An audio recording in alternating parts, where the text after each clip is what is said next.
Linda. Hey, everybody. Welcome back to True Vine Talks. Yes. Yeah. Thank you for being here with us today as we talk about some important topic. I've had a wonderful conversation this week. I love talking to people. They just really, I get a lot of insight in these impromptu conversations with folks, and they're like, I always, be talking to me about mental health, and I'm like, yeah, it's so important. And I'll be like, they posed the question. They said, well, what I'd like to know more about is how to cope with change, life change, unexpected change. And I was like, well, that's a good podcast topic. It is a great podcast topic. And when you mentioned it, I got really excited because I think that's a really common struggle that I would dare say nearly all of us have experienced at some point or another, like how to adapt or, to change, be flexible. Yes. So, to start out with this awesome quote, he who has a why can endure almost anyhow. The late philosopher Nietzsche. He said things I don't agree with. That I do agree with. He who has a why can endure almost anyhow. Yeah. Speaking to the importance of purpose, huh? Yeah. If you have a why, if you have a purpose, you're going to be more likely to get through anything. Mm-hmm. And that's how you adapt to change. That's the premise I think you and I are kind of going on today is, what happens to the human brain when you are presented with a life change? What happens to the human brain is, like what Rachel said earlier, is we've made neural pathways to expect a daily routine to flow a certain way. Like, the rivers flowing down. Yep. Well, if they make a detour to create a pond or a swamp or another reservoir, is that the right word? Don't know, because I'm not an ecologist or whatever they are. They're making a detour, to create some kind of change for the ecosystem, the animals, the fish, the whatever they're trying to change. Well, for our brain, that feels very frightening and scary. And we produce the same hormones if we were in a traumatic event, if there's an abrupt change or there's a positive change in life. And those hormones are epinephrine, norepinephrine, and dopamine. And we all know that dopamine, Dr. Kodapalli told us this, creates motivation. Yes. Yeah. It's so interesting that the brain doesn't necessarily recognize the difference between a physical threat, like someone following you down a dark alley, right? Or there being a bear coming at you, and a social threat, which would be like a threat to your reputation or fear of failure that a lot of people experience when they're dealing with change. Well, what if I fail? What if this doesn't work out? So that's what you're saying, Linda, is like the same hormones that start pumping in our body if we're experiencing a physical threat to our life are the exact same ones that we experience when we're worried about well, what will people think? Am I going to be able to do this? Will I succeed or will I fail? Mm-hmm. So same fight or flight response. Absolutely. Yeah, same chemicals are running through your body when there's an abrupt change. Even positive changes like pregnancy or cells can secrete these hormones. And that managing that type of stress is just how you create more neural pathways in the brain so that you become adaptive and you can manage the change in your life. And I'm just looking back. Oh, yes.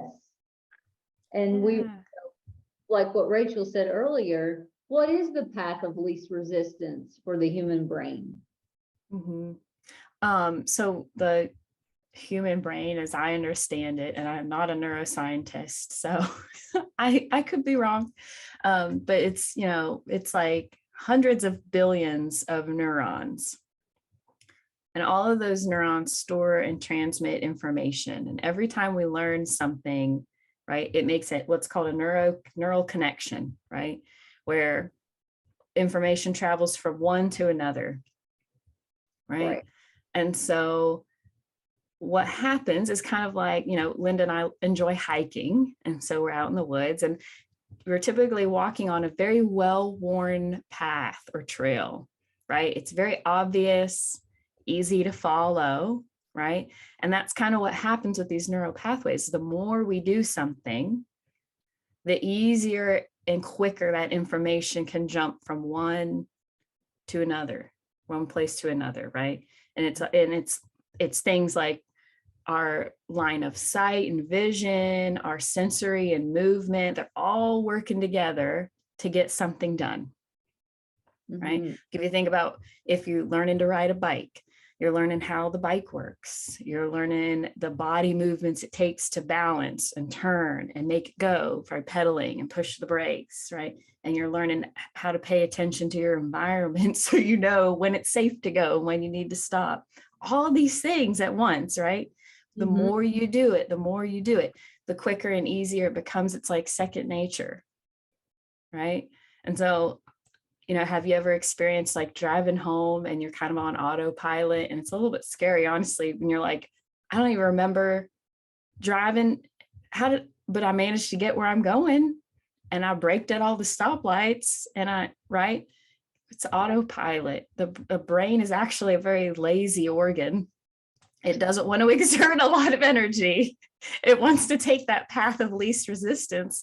And so when we're met with change, our brain actually puts up a little bit of a fight. It resists it because it's like, no, we're going to get tired and we're going to use way more energy if we do this new thing. So let's just stay with the old one. Yeah, you're right. Well stated. And what you're talking about, and I read in one of the books I've read, is the default mode. Like the path of least resistance is I can put it in default. Don't even have to think about it. It's just natural. It's your knee-jerk response. Yeah. Yeah. So when Rachel and I are going on long hikes, she and I needed to go do a hike together. That'd be fun. That'd be fun. Yeah, we're gonna do that. And you've never been on the path, like what she shared is, oh, well, here's a detour, never been on this part, so let's go explore. And your brain's like, I've not seen this tree or this rock or this cliff over here, so I'm gonna be cautious. So I'm creating new neural pathways. Is that how I'm understanding what you're sharing? Yes, exactly. Yeah. There's going to be, it's not going to be as quick and easy as the well-worn path. Ooh. It's going to take some time. Going to have to be patient, right? Cautious, take it slow. Yeah. Yeah, our brains do too. So a part of change, I guess, that I really want people to understand is, yes, some people do adapt to change a little quicker and more easier than others. And we're going to get to that and talk about some reasons that might be why. But all of us, just as humans, the way that our brain works, creates that resistance because it just wants to do what's familiar because that's easier and faster. Yeah. In this article that Rachel and I read for today's podcast, she talks about make sure I give the right credit where the credit's due. The psychology of major life changes, ampersandhealth.co.uk. She is talking about, the behavioral scientist Rachel Moran is talking about how often we get into uncertainty bias, meaning we expect the worst in uncertain situations. So that, like, when you got in that plane to go to Peru, how was that? That's an uncertainty bias. How did you do it? I trusted the pilot. I don't know. That's a great question. I don't know. I don't get too much anxiety if flying in planes. I just try to remind myself that the pilot has done this, like, a bunch of times, and like that's a well-worn neuro pathway in his brain, how to make this plane go up in the air and how to bring it down and what to do in an emergency. So yeah, I'm sitting there thinking about all the unpredictables. I know a lot of people would, like, what if it crashes? What if I can't go there? Yes, I'm going there. That's my avoidant. Don't think about it. Smart move. What was the movie where Tom Hanks played the pilot who landed the plane into the bay? I don't remember the name of it, but yeah, I know what you're talking about. Yeah, the bird got caught. That was an unpredictable, uncertain situation, but the pilot, because he had the neural pathways built in, like you said, he knew how to land it in a location he never landed before. And he just went into that mode of creating some neural pathways quick. Yeah. And that is an interesting adaptability or brain elasticity in times of threat or uncertain situations. So from what I'm reading, Rachel, what do you think? It's good to put yourself in difficult situations, I guess, based upon the science. I think it's good to challenge ourselves. Yeah. Right. Safely. Because that's what growth is, isn't it? Like, if we're not learning, if we're not challenging ourselves to do anything new that's outside of our comfort zone, in my mind, that's stagnation, and I want to keep growing. Yeah. But I think that's part of my purpose that we mentioned earlier. Like, part of my purpose is to continue improving, continuing to like become a better person so that I can continue to help others do the same thing. Yeah. And that's why the rivers are so beautiful and they're always flowing. They're never just sitting there. Yeah. Like in a pond, it's just sitting. Things are growing in a pond that, okay. But when it moves, there's change. The rocks are getting smoother. Yeah. It makes me think of that song from Pocahontas. You never step in the same river twice. The water's always moving, always flowing. I love that.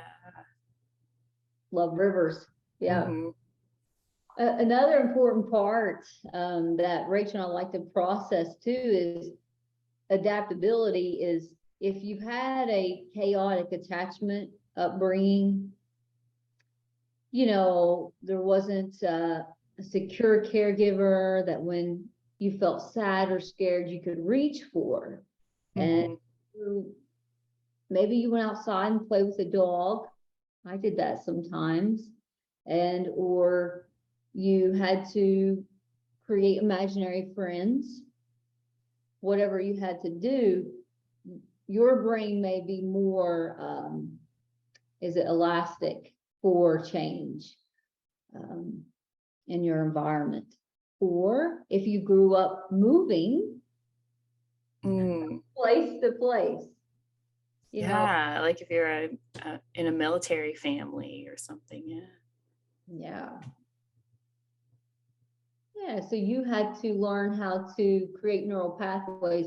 Well, I've never seen this road before, and here's a new house, and here's a new set of people. I got to get used to them. I got to learn what they like, and oh, you learn what they like.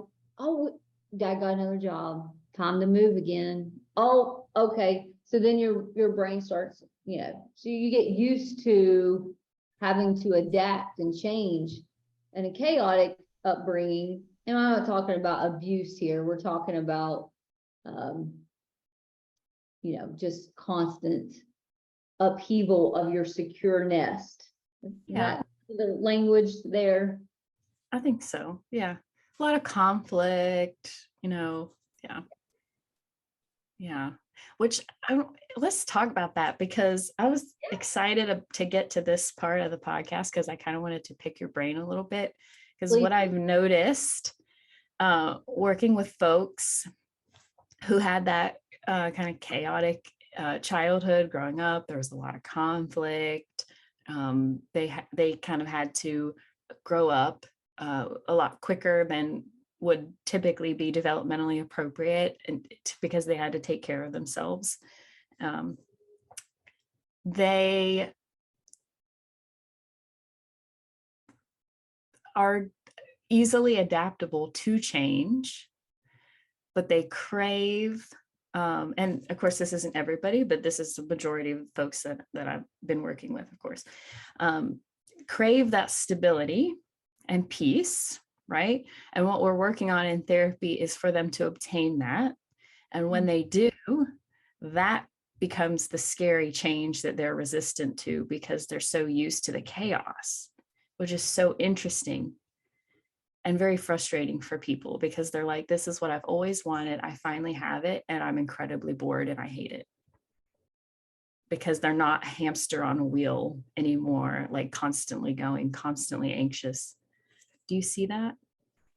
Oh, yeah. That's Yeah.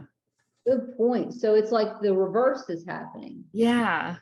Like it's still a change, but they're experiencing less of the anxiety, right? Fight or flight. And they're used to the higher level, and it feels very boring, like disorienting. Mm-hmm. Like they need to spice things up. Yes, Right? yes. So then they'll start self-sabotaging and like creating drama, and they're like, Yeah. I don't want to do this. It's true. Yeah, that's so true, because you're on a path, and you've helped, folks, and do an excellent job of creating safe, secure interactions with their environments and with those closest to them. But there's something deep inside. Oh, it's like an itch. Mhm. Oh, I gotta scratch it. Because if you grew up with chaos, and I did, you're used to the instability of life. Oh, 2 years from now, well, your dad lost your job. We got to move on to the next thing. Okay. Mm.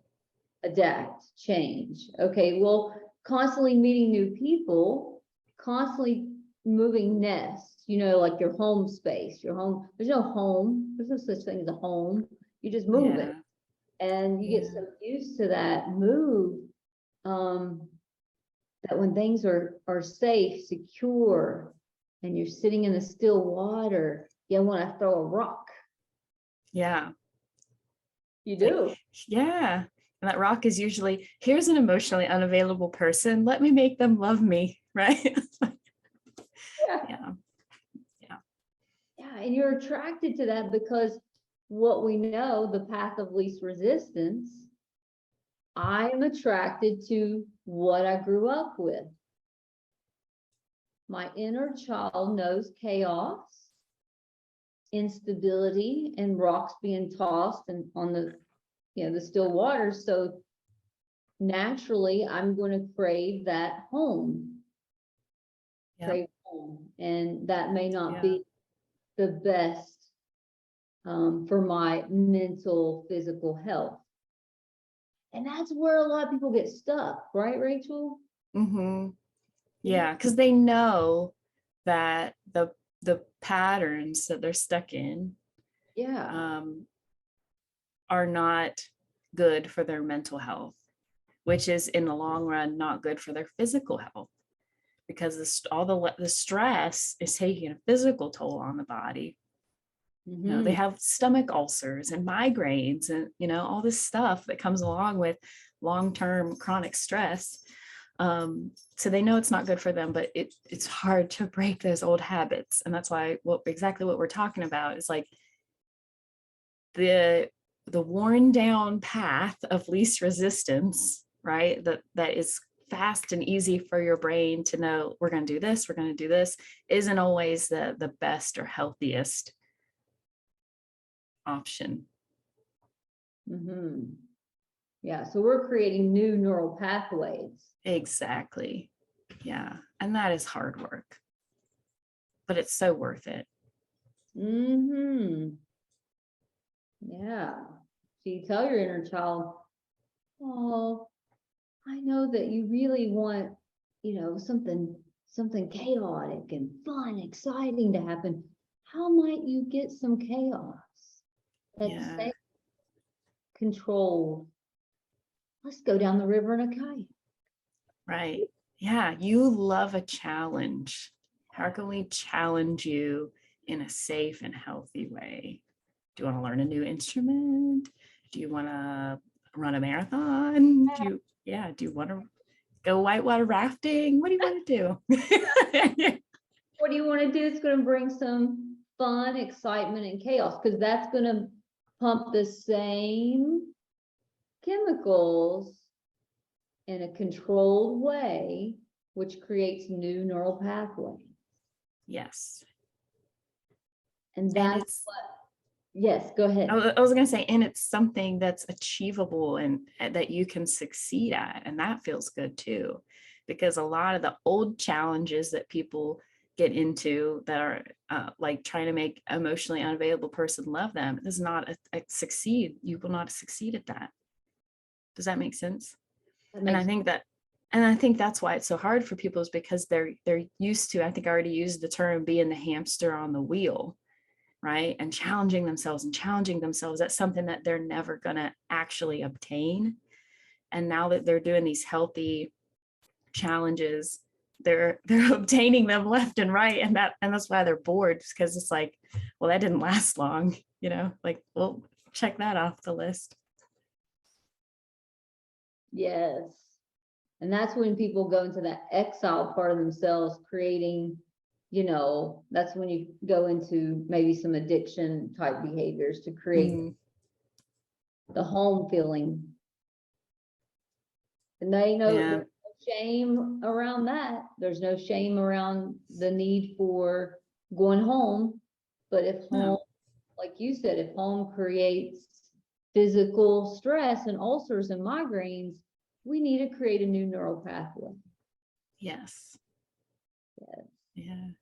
Very good, Rachel. Yeah. Thanks for answering my questions and letting me pick your brain about that. I was looking forward to it. And I like that piece. Yeah. So just great example of how the different attachment styles, right, based on your upbringing, can make change, something that is craved, right? Something that you like change, but also difficult in a different way, difficult to kind of like pump the brakes and reel it back and choose healthier forms of change. Yeah, roll back and change. Yeah, make healthier changes. Yes. So, yeah, and then on the right, how do we, thank you for the moment. What are the ways to make that brain more elastic? And I think that's what, Rachel and I are processing here, is that's what we're doing. We're creating new neural pathways. If you're, become fearful of an abrupt change in your life, in this article, Miss Rachel Moran, the behavioral scientist, says create if-then rules. If I can't have a natural birth, if I'm pregnant and I wanted to have a natural birth, that was the plan, have my midwife come into my home. If that becomes too painful, then I have the option of hospital this many miles away. So she says create if-then situations to adapt to the unknowns, which is the uncertain situations. Which is great because that helps people plan versus worry. You know what I mean? Like sometimes we get caught up in that, well, what if this happens? Well, what if that happens? Well, what if this happens? And we get stuck in that kind of worried black hole. But I like the, if this were to happen, then this is the, response or route we're going to take. Because that's planning and that's productive. Like that's useful and that actually helps soothe anxiety. Mm-hmm. Yeah. And for sure, you want to soothe the worry and just plan for anything. The pandemic was, wow, I think we mentioned this in other podcasts.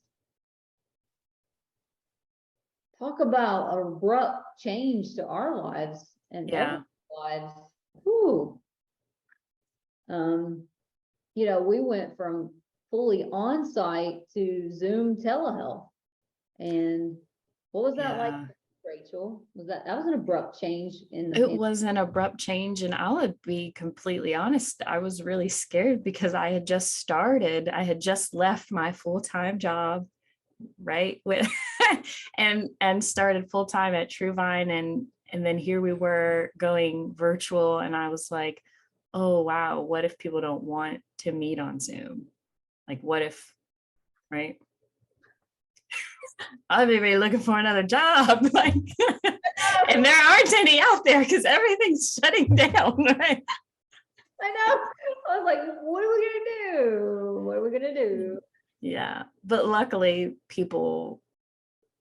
some people loved Zoom, and they still do it today, telehealth, and met a lot of new people for the first time on Zoom doing telehealth therapy. So it ended up working out. Yeah. So that is, as a society as a whole, we all had to grow new neural pathways. We sure did. You couldn't even go into the store without a mask on. We never all done that before. Yeah, that was a new neural pathway in itself. Remembering to just put that on before getting out of your car, and new neural pathway to wash your hands. Yeah, more frequently than before, hopefully. Yeah, put on a little sanitizer. There's a new neural pathway. Mm-hmm. Cooking, that was a new neural pathway. Having to cook guilt. Yeah. So yeah, I want to just validate us and everyone out there as a society as a whole, the whole world. We all had to build some neural pathways and adaptability during COVID. And I think we're all still sort of like, oh, it's kind of normal again. Yeah. But we remember, don't we? Yeah. We sure do. So what do you think, Rachel? You think we've covered how to manage change and what, kind of what's happening in the brain? I think so. Hopefully people at least understand now, if they didn't before, why it's so difficult to create change. And I hope that everyone will be a little more patient and gentle with themselves in the changes that they're trying to make, because it takes time. Mm-hmm. You're trying to forge a new path, and the more times you do it, the easier it will become. Yeah. Have some grace for yourself. Yes. Yeah. Remember your purpose and just, be patient and pursue it relentlessly. Yeah. Definitely. Well, this was a great podcast, and we are so I am so grateful to the person I spoke to about, hopefully they'll get a chance to listen. So, if you have ideas or things that you might want Rachel and I to process more, or guests that you want us to have on our podcast, put it in the comments section of her YouTube video that she's created. And we will try to incorporate those. Yeah, I had some people offer some suggestions that are really good. So Cool. developing a list, which is awesome. So Yeah. until next time, thanks for listening. Bye.